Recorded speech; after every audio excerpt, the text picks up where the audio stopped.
በዛሬው ቪዲዮ በጣም አሪፍና ምርጥ ስለሆነው በኢትዮጵያ ንግድ ባንክ በቴሌብርና በአቢሲኒያ ባንክ ክፍያ ስለሚፈጽመው ብዙ ኢትዮጵያውያን ያልጀመሩበት ኒኪ ላይቭ አፕሊኬሽን በሚገባ ከመጀመሪያው እስከ መጨረሻው ድረስ አስረዳችኋለሁ። ይህንን ቪዲዮ ለእናንተ ግልጽ እንዲሆንላችሁ በማሰብ ከስቴፕ 1 እስከ ስቴፕ 6 በሚል ንዑስ ርዕስ ተከፋፍሏል።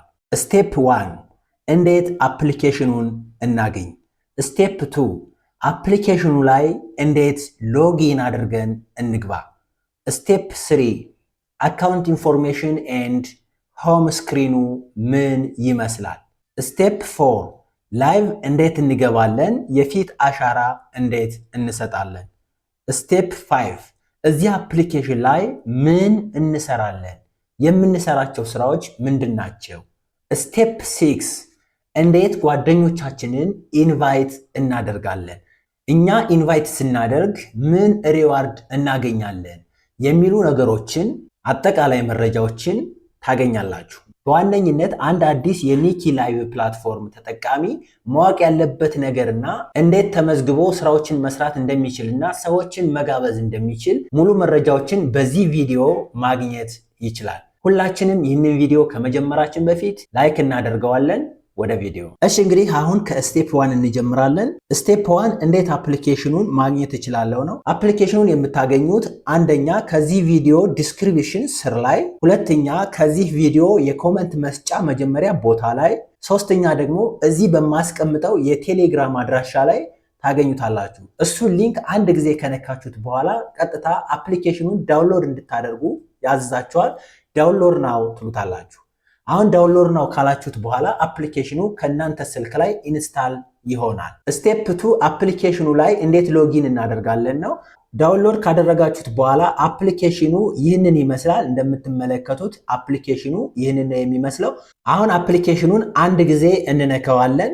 ሳይን ኢን ዊዝ ጎግል እና ሳይን ኢን ዊዝ ፌስቡክ ይላል። ከታች ደግሞ የስልክ ቁጥር እንድንጠቀም የሚያዝዝ ቦታ አለ።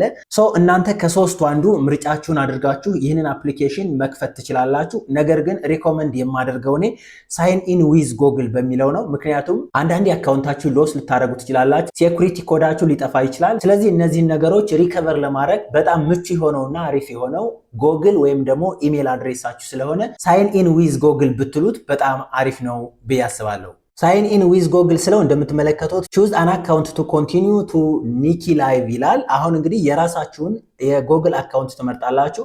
በአዲስ የጎግል አካውንት እየከፈትኩ ነው ማሳያችሁ እኔ። ምክንያቱም ከዚህ በፊት የከፈትኩት ቬሪፋይድ የሆነ አካውንት ስላለኝ ወደዛም እየገባው አንዳንድ ነገሮችን አሳያችኋለሁ። ነገር ግን አሁን በአዲስ ልክ እንደናንተ እንደ አዲስ ከፋችሁኝ በአዲስ ኢሜል አካውንት እየከፈትኩ ነው የማሳያችሁ። ስለዚህ አሁን እዚህ ጋር እንደምትመለከቱት እንግዲህ አንዱን የኢሜል አድሬስ እነካዋለሁ።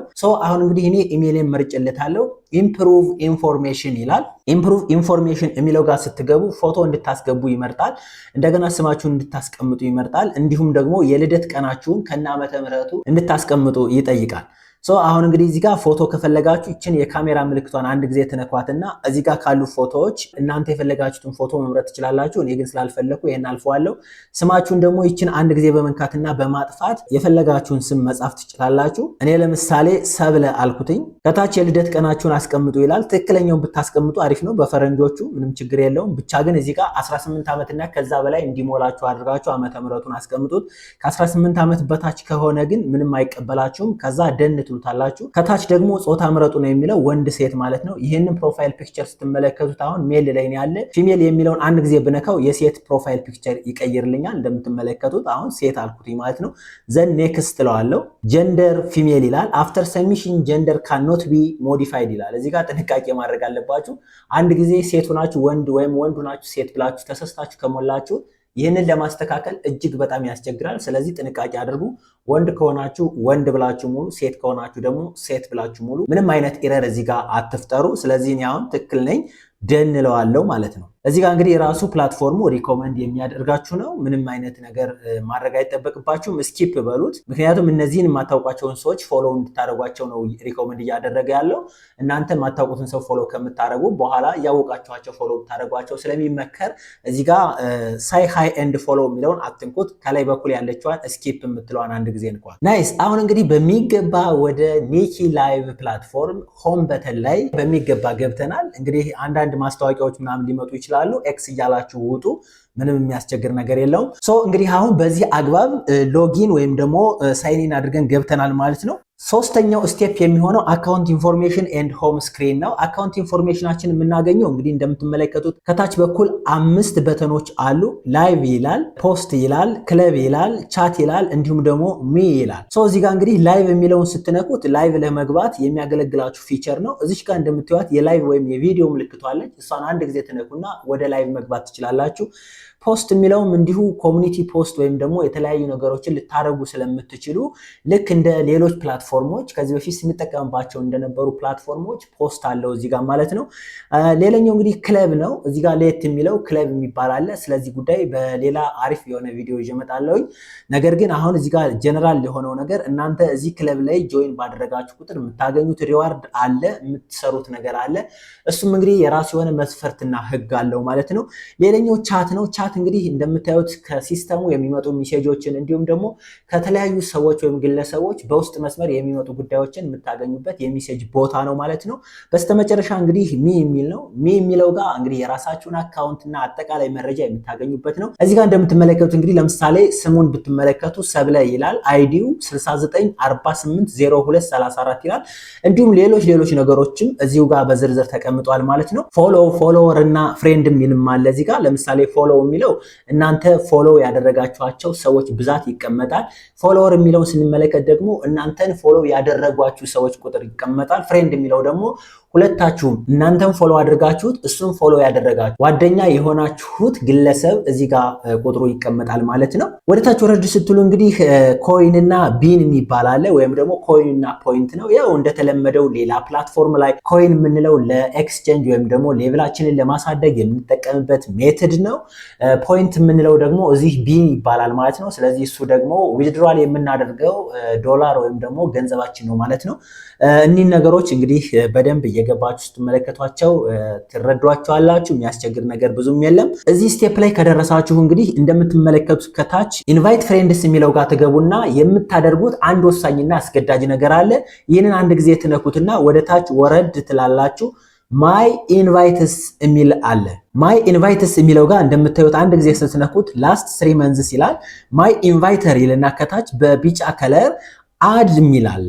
እዚህ ቦታ ላይ ነው እንግዲህ ዋናው ቁም ነገሩ። እዚች ላይ ፕሊስ ኢንተር ዘ ኢንቫይቴሽን ኮድ የሚለው ጋር ትሄዱና 69470711 ይህንን ታስገቡና ሰሜት ትሉታላችሁ። አሁን ይህንን ከጨረሳችሁ በኋላ ባክ ትሉና እዚህ ጋር ያለውን ስራችሁን ትጨርሳላችሁ ማለት ነው። ስቴፕ 4 የሚሆነው ላይቭ እና ፌስ ቬሪፊኬሽን ነው። እንግዲህ እንደምትመለከቱት ላይቭ ለመግባት የግድ የፊት አሻራ ያስፈልጋል። ለምሳሌ ላይቭ የሚለው ጋር ትሄዱና ይችን የቪዲዮ ምልክት አንድ ጊዜ ትነኳታላችሁ። የቪዲዮ ምልክቷን አንድ ጊዜ በምትነኩበት ጊዜ የሚላችሁን ተመልከቱ። እንግዲህ እዚህ ጋር እንደምታዩት ላይቭ የሚል ቦታ አለ። ይህንን አንዴ በምትነኩበት ጊዜ የፊት አሻራ እስካልሰጣችሁ ድረስ ይሄ ላይቭ አይመጣም። ከላይ በኩል ምን የሚል ይመጣል? ቬሪፋይ የሚል አለ እዚህ ጋር። አሁን ይሄ ቬሪፋይ ስለሆነ ነው ኦልሬዲ። ስለዚህ እዚህ ጋር ቬሪፋይ የሚል አለ። እሱን አንድ ጊዜ ትነኩታላችሁ። አንድ ጊዜ እሱን ከነካችሁት በኋላ ቀጥታ የሚወስዳችሁ ወዴት ነው? ወደ ፍሮንት ካሜራችሁ ነው። ከዛ ካሜራችሁን ጠጋ አድርጋችሁ እንደዚህ ያዝ ታደርጉለታላችሁ። ዘን አንዳንዴ ወደዚህ እንደዚህ ጥፍ በሉ፣ ወደ ግራ ወደ ቀኝ ይላሉ፣ እንደዚህ በሉ ይላሉ። ወይም ደግሞ አፋችሁን ራሱ ኦፕን ኤንድ ክሎዝ እንድታደርጉ ያዝዛሉ።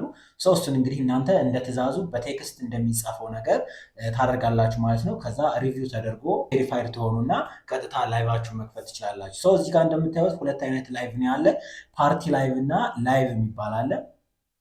እዚህ ጋር እንግዲህ ፓርቲ ላይቭ ላይ ማንኛውም የፊት አሻራ የሰጠ ሰው ወንድም ሴትም መግባት ይችላል። ነገር ግን ላይቭ የሚባለው ደግሞ ሙሉ ስክሪኑ ላይ ላይቭ ለመግባት የግድ ምን ያስፈልገዋል ማለት ነው?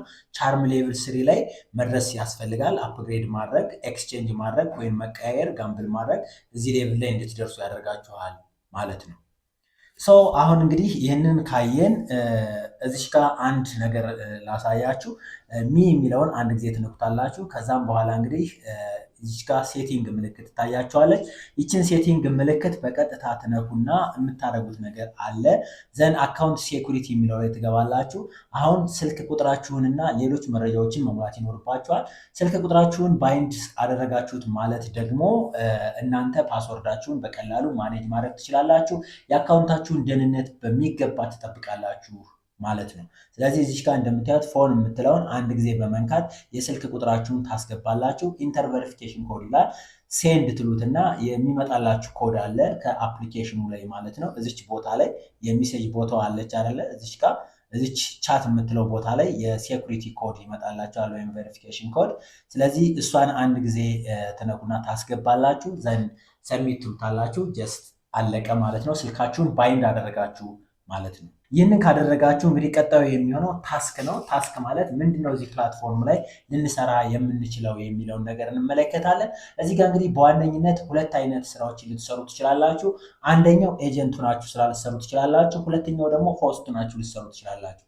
ኤጀንትም ሆስትም መሆን ግን አይቻልም። ምክንያቱም ኤጀንት በምንም አይነት ሁኔታ ልጆችን ኢንቫይት ማድረግ አይችልም፣ ወይም ደግሞ ኢንቫይቴሽን ኮድ መላክ አይችልም። ሆስት ብቻ ነው ኢንቫይት ማድረግ የሚችለው። ስለዚህ ወይ ሆስት ናችሁ ሰዎችን ኢንቫይት እያደረጋችሁ ገቢ መሰብሰብ ትችላላችሁ፣ ወይም ደግሞ ኤጀንት ናችሁ ሰዎችን በእናንተ ስር ይዛችሁ ማሰራት ትችላላችሁ። አንዱን ትመርጣላችሁ፣ ወይም ደግሞ ሌላ ኤክሴፕሽናል የሆነ ሜትድ ተጠቅማችሁ ይህንን አካውንት ሁለት ማድረግ ትችላላችሁ። ያው ሁለት ስልክ መጠቀም አንዳንድ ጊዜ አዋጭ ነው፣ ምክንያቱም ኤጀንትም ሆስትም ለመሆን ማለት ነው። በአንድ ስልክ ግን በምንም አይነት ሁኔታ አትጠቀሙ፣ በጣም ከባድ ነው። አካውንታችሁን ሁሉ ባን ሊያስደርግ ይችላል ማለት ነው። እንግዲህ አሁን እዚህ ጋር እንግዲህ ታስክ የሚል አለ። ታስክን በምትነኩበት ሰዓት ኒው ካመር ታስክ አለ፣ ዴይሊ ታስክ አለ፣ ላይብራሪ እና ፕሌይ የሚል አለ። ኒው ካመር ታስክ እንግዲህ እዚህ ጋር እንደምታዩት የተለያዩ ነገሮች አሉ። ለምሳሌ ጋምብል ብታደርጉ የምታገኙት ኮይን አለ፣ ኮመንት ወይም ሰዎች ላይ ኮመንት ብትሰጡ የምታገኙት ካርድ አለ፣ ፍላወር አለ፣ ፖይንት አለ፣ ብዙ ነገር ነው ያለው። በነገራችን ላይ እነዚህን ነገሮች በሙሉ ይበራሉ። እናንተ ኦልሬዲ ያልጨረሳችሁት ካለ ለምሳሌ እኔ እዚህ ጋር ጊቭ ለኪ ጊፍት ይላል። ይህን ሪሲቭ ስላደረጉ ጨርሷል። እናንተም እንግዲህ እነዚህን ነገሮች ማድረግ ትችላላችሁ ማለት ነው። ዴይሊ ይላል። ዴይሊ እንግዲህ እንደምታዩት ባይንድ ፎን ነምበር 20 ፍላወር ያሰጣል። ፓርቲ ሩም ላይ ስትቀመጡ ለ30 ደቂቃ 10 ፍላወር ታገኛላችሁ። እንዲሁም ደግሞ ለ60 ደቂቃ ፕሌይ ላክ ጌም ወይም ደግሞ ኮንሱም ስታደርጉ እስከ 6800 ድረስ ልታገኙ ትችላላችሁ ኮይን፣ ወይም ደግሞ ሌሎችም አማራጮች ወደ ታች አሉ። ፒኬ ሁሉ አለው በነገራችን ላይ። እነዚህን ነገሮች እናንተ ማድረግ ትችላላችሁ ማለት ነው። ሌላኛው ላይቭ ነው። እንግዲህ ላይቭ ላይ በምትገቡበት ጊዜ እንደምታዩት ለአዲሶች ለ60 ደቂቃ ወይም ለ1 ሰዓት እዚህ ላይቭ ላይ ስትቀመጡ 1500 ፖይንት ወይም ቢን ይሰጣችኋል። ጎ ትሉትና ላይቭ እንድትገቡ ማድረግ ትችላላችሁ። ለ120 ደቂቃ ሲሆን ደግሞ 50 ፍላወር ይጨምራችኋል። ስለዚህ በአጠቃላይ 1500 ፖይንት እና 50 ፍላወር ታገኛላችሁ ማለት ነው። ወደ ታች እንግዲህ ሌቭላችሁ እያደገ በመጣ ቁጥር ደግሞ እንደምታዩት እንግዲህ የሚጨመሩ ነገሮች አሉ። ሌቭል 0፣ ሌቭል 0 ፕሮ፣ ሌቭል 1 ፕሮ፣ ሌቭል 2፣ ሌቭል 2 ፕሮ የሚባል አለ። እንግዲህ እነሱን ነገሮች ወደ ታች እያደረጋችሁ ማየት ትችላላችሁ ማለት ነው። ናይስ። ሌላኛው ጌም ነው። ጌም እንግዲህ እየተጫወታችሁ አሁንም ነገሮችን በሚገባ ማስኬድ ትችላላችሁ። እነዚህ ነገሮች በሙሉ ለእናንተ ውጤት ወሳኝ ናቸው ማለት ነው። ስለዚህ ዴይሊ ላይቭ መግባት እንዲሁም ደግሞ ዴይሊ የሚመጡ ታስኮችን መስራት እና ጌም መጫወት እንዲሁም ኒው ካመር ስትሆኑ ደግሞ ለ5 ቀን የሚሰጡ ስራዎችን በአግባቡ መወጣት ለእናንተ በጣም ወሳኝና አስፈላጊ ነው ማለት ነው። አሁን እንግዲህ ለምሳሌ እዚህ ታስክ ላይ የሰራነውን ስራ እንዴት ነው የምናገኘው የሚለውን እንመልከት። ለምሳሌ እዚሽ ጋር እንደምታዩት ላይቭ ላይ ገባንና 50 ፍላወር አገኘን። ይህን ፍላወር የት ነው የምናገኘው? ምንድነው የምንጠቀምበት? ምንድነው የምናደርገው ልትሉ ትችላላችሁ። ለምሳሌ 50 ፍላወር ሰጥቶናል። ይህንን የምናገኘው ባክፓክ የሚባል ቦታ አለ። እሱ ቦታ ላይ ገብተን እናየዋለን። ጋምብል አድርገን ነው ይህንን ወደ ኮይን ልንቀይረው የምንችለው። ለጋምብሊንግ ነው የሚጠቅመው ማለት ነው። ጋምብል የምናደርገው እንዴት ነው የሚለውንም እዚሁ እንመለከታለን። አሁን እንግዲህ አንድ ፓርቲ ላይ እንገባለን። እዚች ሆም በተለይ እንገባና ለምሳሌ እዚህ ቤት እንግባ። አሁን እዚህ ጋር እንግዲህ እንደምታዩት የጊፍት ምልክት ከታች ታያችኋለች። አንድ ጊዜ እሷን ትነኳትና ዘን ባክ ፓክ የሚለውን አንዴ ትነካላችሁ። እዚህ ጋር 10 አለኝ። የእናንተ 30፣ 100 ፍላወር፣ 50 ፍላወር ሊሆን ይችላል። አሁን እሱን እንግዲህ ሴንድ ስለው ጋምብል አደረግኩትኝ ማለት ነው። አያችሁት? አሁን 40 አሸንፍ ያለው ማለት ነው። ሪሲቭ እለዋለሁ። አሁንም ባክፓክ እና ይህንን ኮይኔን ይህንን ፍላወሬን ወደ ኮይን እቀይረዋለሁ ማለት ነው በሌላ አገላለጽ። እዚች ጋር እንግዲህ አሁን የለኝም። ይኸው ዩር ባክፓክ ኢዝ ኢምፒቲ ፕሌይ ዘ ለኪ ዌል ኤንድ ዊን ጊፍትስ ይላል። እሺ እዚች ጋር እንግዲህ ደግሞ ጋምብሏን ላሳያችሁ። ላኪ የምትለው ላይ ነው ጋምብል የምታደርገው። አሁን ከታች 420 ኮይን አለኝ ይታያችኋል። ጋምብል ላድርግ እስኪ ለምሳሌ ለዚች ልጅ ይኸው ሴንድ አልኩትኝ። አሁን እንግዲህ ካሸነፍኩ ይጨምራል፣ ካላሸነፍኩ ደግሞ ይቀንሳል። አሁንም ይኸው ሴንድ አልኩትኝ 320 ቀረኝ። አሁንም አላገኘውም። ይኸው ቀነሰብኝ ማለት ነው። ኦልሬዲ እንደዚህ እያደረጋችሁ ጋምብል እያደረጋችሁ ሌብላችሁ ማሳደግ ትችላላችሁ ማለት ነው። ኤኒ ኩዌሽን ካለ ስለ ጋምብልና ስለ ባክፓክ ወይም ደግሞ ያገኛችሁትን ካርድና ፍላወር እንዴት እንደምትጠቀሙ ካስቸግራችሁ እዚህ ይኸው ከቪዲዮ ስርም ኮመንት ጻፉ። እንዲሁም ደግሞ የቴሌግራም አድራሻ ላይ መጠየቅ ትችላላችሁ። ናይስ። አሁን እንግዲህ የምናየው ሌቭል የሚል ነው። ሁለት አይነት ሌቭል አለ፣ ቻርም ሌቭል እና ሪች ሌቭል የሚባል። እንደምታዩት እንግዲህ ሪች ሌቭላችሁ የሚወሰነው እናንተ እንደምትሰጡት ጊፍት ነው። ቻርም ሌቭል ደግሞ እናንተ እንደምትቀበሉት የጊፍት መጠን ይወሰናል ማለት ነው። ስለዚህ እናንተ ጋምብል እያደረጋችሁ ጊፍት እየሰጣችሁ በሄዳችሁ ቁጥር ሪች ሌቭላችሁ ይጨምራል። በተቀበላችሁ ቁጥር ደግሞ ቻርም ሌቭል ይጨምራል ማለት ነው። 150 ሺህ ቢን ወይም ፖይንት ከደረሳችሁ ዊዝድሮው ማድረግ ትችላላችሁ። በኢትዮጵያ ንግድ ባንክ፣ በቴሌብር እንዲሁም ደግሞ በአቢሲኒያ ባንክ ወጪ ማድረግ ትችላላችሁ። አሁን እንግዲህ ወደ መጨረሻው ፓርት ነው የምንሄደው። ስቴፕ 6 የሚሆነው ሃው ቱ ኢንቫይት ፍሬንድስ ነው። እንዴት ነው ሰዎችን ወይም ጓደኞቻችሁን ኢንቫይት ማድረግ የምትችሉት የሚለውን አሳያችኋለሁ። ሚ የሚለው ጋር ትገቡና ኢንቫይት ፍሬንድ የሚለውን አንድ ጊዜ ትጫናላችሁ። ኢንቫይት ፍሬንድ የሚለውን አንዴ ከተጫናችሁ በኋላ ይህ ቦታ ይመጣላችኋል። ባይዘዋይ በኢንቫይቴሽን እነዚህ ሰዎች የሰሩትን ገንዘብ ተመልከቱ። ብራንድ የሚባለው ሰው $2808 ሰርቷል። ኤክስሜን የሚባለው $1707 ሰርቷል። ሌሎችም ሰዎች እዚህ ጋር ቶፕ 10 ተብለው የተቀመጡ ሰዎችን አስቀምጦልናል። ዘን እናንተም እንግዲህ በኢንቫይቴሽን ብዙ ገንዘብ መስራት ትችላላችሁ ማለት ነው። አሁን ጎ ኢንቫይት የሚለውን አንድ ጊዜ እንነካውና እዚች ጋር 3-4 አማራጮች ይመጣል። እኛ ግን ብዙ ጊዜ የምንጠቀመው ኮፒ ሊንክ የሚለውን ነው። አንድ የኮፒ ሊንክ የሚለውን እንነካለን ማለት ነው። አሁን ሊንካችን ኮፒ ሆኗል። ይህንን ሊንክ ከፈለግን በቴሌግራም፣ ከፈለግን በዋትሳፕ፣ ከፈለግን በፌስቡክ፣ ከፈለግን በኢንስታግራም፣ በፈለጋችሁት የሶሻል ሚዲያ ፕላትፎርም ለሰዎች መጋበዝ ትችላላችሁ። ዘን እንግዲህ አሁን እኛ ይህንን ኮፒ አድርገነዋል። ቀጥታ እዛ እንገባና ፔስት ማድረግ እንችላለን ማለት ነው።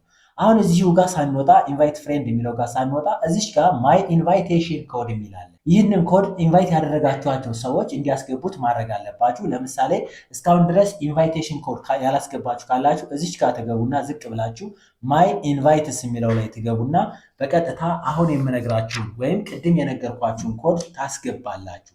ይሄ ማለት እንግዲህ ስንት ነው? 69 47 07 11 ይህንን ካስገባችሁ በኋላ ሰሚት ትሉትና ትጨርሳላችሁ። እናንተም ኢንቫይት ለምታደርጉላቸው ሰዎች ይህንን ኮድ እዚች ጋር የተቀመጠችው ኮድ ትታያችኋለች አይደለ?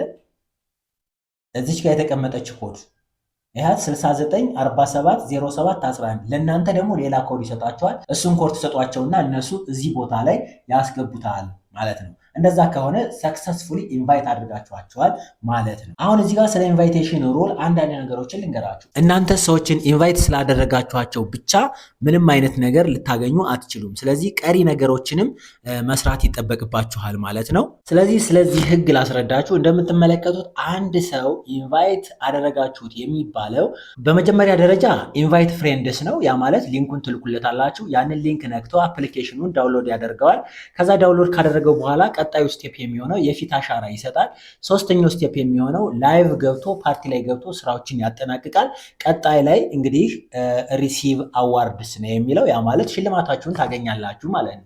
ስለዚህ እያንዳንዱ እናንተ ኢንቫይት የምታደርጉት ሰው እነዚህን ስቴፖች እስካልተከተለ ድረስ ኢንቫይት አደረጋችሁትም አላደረጋችሁትም ምንም ቫሊዩ የለውም ማለት ነው። ተጨማሪ ዝርዝር መረጃዎችን ከፈለጋችሁ እዚህ ጋር ሲ ዲቴልስ የሚላለ አጠቃላይ ምን ያክል ፖይንት ወይም ምን ያክል ዶላር ማግኘት እንደምንችል እዚህ ጋር በዝርዝር ተቀምጧል። ይህንን ጉዳይ በደንብ በሌላ ቪዲዮ ይዤው እመጣለሁ። ነገር ግን እዚህ ጋር ገብታችሁ ማየት ትችላላችሁ። ቴሌግራም አድራሻ ላይ ማስቀምጥላችኋለሁ። እነዚህን ህጎች በደንብ መተግበር ይኖርባችኋል ማለት ነው። እንግዲህ እንዳጠቃላይ ቲምወርክ ስለሆነ ይህ ስራ በቲምወርክ ነው የምንሰራው። ቴሌግራም ግሩፕ አለን። እዚህ በማስቀምጠው ቴሌግራም ግሩፕ ጆይን አድርጉና የተለያዩ ስራዎችን፣ የተለያዩ ጥያቄዎችን፣ የተለያዩ ጉዳዮችን በጋራ መስራትና መወያየት እንችላለን። ይህ ቪዲዮ እንግዲህ ይጠቅማል ብላችሁ ካሰባችሁ ላይክ አድርጉት፣ ለሰዎችም ሼር አድርጉት። በሌላ ቪዲዮ እስከምንገናኝ ድረስ እኔ ለዛሬ በዚህ ጨረስኩኝ። ቻው።